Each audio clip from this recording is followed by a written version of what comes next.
Hey guys, it's the beginning of January, and as many of you know, this is the time of year we take on the Pantry Challenge. It is a very simple challenge that can solve so many issues in your household, whether it is food waste, money lost, so many things that really can be wrapped up with this intentional eating plan.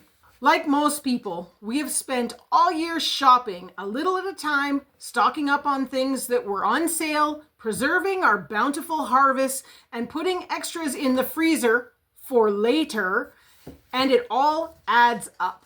So really, it's been an uneventful pantry challenge so far. Day one was leftovers. We started off the day at noon because, of course, we were out for New Year's Eve with yogurt and granola. This is a tried and true way for us to have breakfast or snacks or even before bed.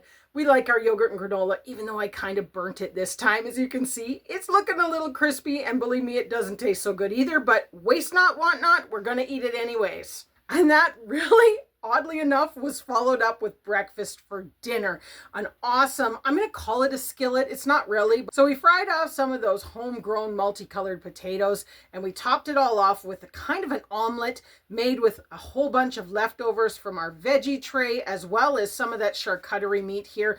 Just getting things used up because we don't want to waste them, and that allows us to move on to things that are in the pantry. So I'm sure we're going to have at least a few days of these snackety items before we really plunge into it. But that was day one. Really, we got up so late we only ate 2 meals. And as I sit here on the end of day 2, getting ready to make some dinner and show you just what we're going to have to eat, I realized that the Three Rivers Challenge really gives us a chance to reset. What it does is it allows us to focus kind of intentionally, I guess you could say, with a bit of planning on eating what we have here, rather than bringing in more and overwhelming ourselves with so much selection and those items get pushed to the back and we just never seem to get to them.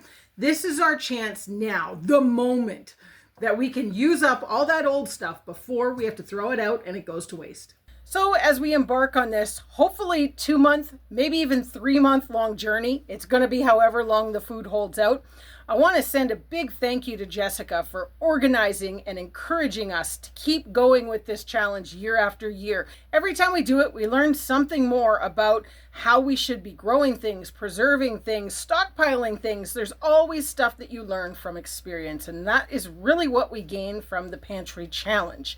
Food prices keep climbing. We all know this. We've been watching it. We've been hearing about it on the news. We've been seeing it in our wallets and our bank accounts. But the one way that you can really save money and cut down on those costs is, of course, growing your own food. Now, I realize that's not an option for everybody. And even for those who grow their own food, like us, there is a lot of things we still purchase. And purchasing those items when they're on sale and stockpiling so that you have them when those prices start to increase is great. But that doesn't work if you never use them, if you never rotate them. So this is a great chance for us to kind of do a no spend January, February. We still spend, don't get me wrong, because if there's a good deal, I am not passing that up. But I will try and abstain from too much shopping at the grocery store. So over the next little while here on the channel, you're going to see us eating through our food stores. Basically, we're going to be cooking through the pantry, cooking through the freezer, cooking through those storage shelves, emptying those half-eaten bags of things or jars of things. It's going to all be about using up what we have. What I'm hoping to show you through this challenge is how we're going to take what we have here, make up some healthy, good meals. We're going to experiment. We're going to learn how to substitute ingredients, because if I don't have it, we're not running to the store to get it. I have a few little recipe books and things that I want to kind of play around with and try. And as you know, we try and eat low carb as much as possible, which is why on day 2, we skip breakfast, because we try and incorporate fasting into our diet as well. So we're about to make an awesome dinner / lunch / whatever of lamb chops. So let's go up and make those. As I mentioned, day 2, almost to the end, and we are making lamb chops. marinated those in my own recipe, which I think I have a video for, so I'll link that down below. But we've got 8 chops in here because, as you know, we are trying to plow through stuff in that freezer, and this is a great way to get out stuff that has bones, and really the kids don't love it so much. So yes, that's right, we made 8 chops just for us. So all that's going with this is Brussels sprouts. We're gonna fry these up. We love fried Brussels sprouts.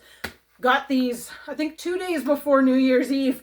Went to the grocery store to pick up a few things for the party, and $1.88. They're starting to look a little bit sad, but if I take off those outer leaves, they will be just fine. We're going to kind of slice them in 1/4-inch slices.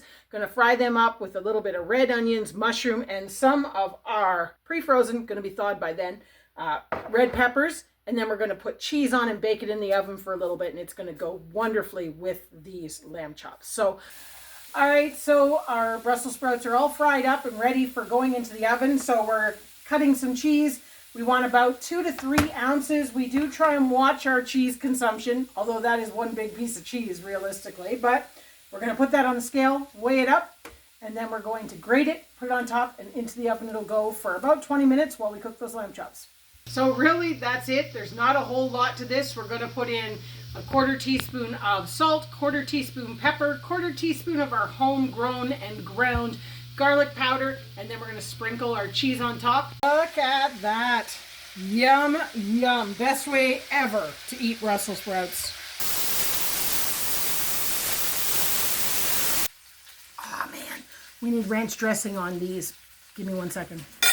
Okay, so textbook too much food situation. Can't find the ranch in the fridge, but I found tzatziki, bought on reduction last week for our New Year's party. So we're going to put some tzatziki on top of these instead of ranch, but that's what it would usually be, is ranch and bacon bits. But because we're in the middle of a pantry challenge, I'm conserving my few packs of bacon that I have in the freezer for really when I need them. So we're going to just put a little on here. You guys know these lamb chops are going to be incredible, but let's do a taste test on these. They're going to be so good, these Brussels sprouts. Although I have to admit, never had them with tzatziki. For the win, oh yeah. So hopefully we'll get some more good meals like this. So I'm going to interject and interrupt this video for one moment, because one thing that I think's interesting as we go into 2026 is we've made a lot of changes over the years since we moved to this property, or since we even started homesteading, as far as what we grow, what we stockpile, and what we eat. And it's very interesting to look back on what we used to eat, what we used to stockpile, i.e. flour, and note the changes, because the one thing that we definitely find, which kind of sounds a bit funny at face value, is we actually eat a little bit less, or even a lot less than what we used to, which really allows us to stockpile, I guess, the healthiest foods, or grow the healthiest foods, and skip a lot of that filler type food.